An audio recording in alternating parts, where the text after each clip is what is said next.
Not all service members die on the battlefield. In fact, every day, the United States loses 22 of our very best, our veterans, to PTSD-related suicide. Arizona veterans are not immune, and families are hurting. SB 1431, a bill that I introduced and which was passed this year with the urging of Gold Star mom Annette Hill, will bring a beautiful Veteran Suicide Awareness Monument to the state capitol. The families who remain need support and a place, and veterans who are suffering silently should know they're not alone and that there's no shame in getting help for this silent killer. In addition to being in private practice as a psychotherapist in the state of Arizona, I'm also what is called a Gold Star mom. The Gold Star tradition starts in World War I, and you may recall in movies seeing a white flag with a red border and a blue star. These flags hang in the windows of people for whom they have a family member deployed in combat. Over the course of time, if that star changes to gold, that means that the family member has passed away in war or because of war. And I, in 2009, became part of that group. My son, Adam Hill Gibson, served quite valiantly in the Iraq War. He was the driver of a Stryker vehicle, and he served 2 tours in Iraq. When 2 days before they were to board their plane, they got word that their leave had been canceled and that they were going into Baghdad for the push. My son, who was a very sensitive but funny, gregarious, high-speed kind of a human, came back and he was different. And he was discharged from the military after 5 years of service with the diagnosis of post-traumatic stress disorder.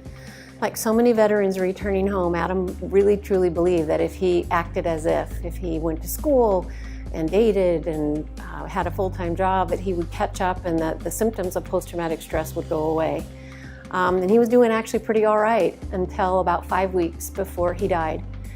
He was involved in a major auto accident, not his fault, and he went into finals week at university. He was going to be a police officer like his father, and he got a promotion at work. He learned in the last moments of his life that the woman he had been dating for many, many months was having an affair the whole time. And in a heated moment, Adam took his life. For more than 40% of veterans who are suiciding at a rate of 22 a day, and when you take that number and you broaden it out, that's like a 9/11 every 3.5 months. That's what my son became part of. And then I was asked to be the author of a residential treatment center in Texas called Warrior's Heart, where we treat only veterans and first responders for addiction and post-traumatic stress, grief, loss, moral injury, all of that. So my son is part of the War at Home Memorial. It's a traveling memorial of 20 10-foot by 5-foot steel silhouettes of veterans from all war who have suicided as a result of post-traumatic stress disorder and traumatic brain injury. The family members who submitted those photos each get the cutout portion of that silhouette. And I have it here in Arizona, and there's another one. I didn't know what I wanted to do with it, and I approached Senator Barto, who is someone I've known for many years, with ideas about possible placement in the Wesley Bolin Plaza. She and her staff made an incredibly difficult topic very doable. She asked that I submit the War at Home Memorial promotional video to all of the senators so that they could have a visceral understanding of what it is that we're looking to do. It was really important to me to have a memorial to the living, not to the dead. There are plenty of places for us to go memorialize, and I have one at the National Cemetery where I can go honor my son. What I really wanted, and she really got, was to create a memorial for people who have served, who are struggling, for family members who have loved ones who are struggling, so that it is now not this deep, dark secret that a person has post-traumatic stress and that it needs to be talked about, that help is available, and that all of that is to be represented in this memorial.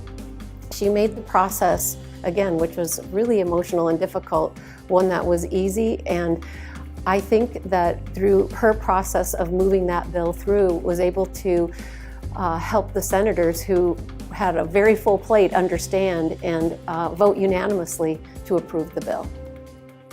If you or your loved one needs help for PTSD, please reach out at the number on the screen today or contact nancybarto.com.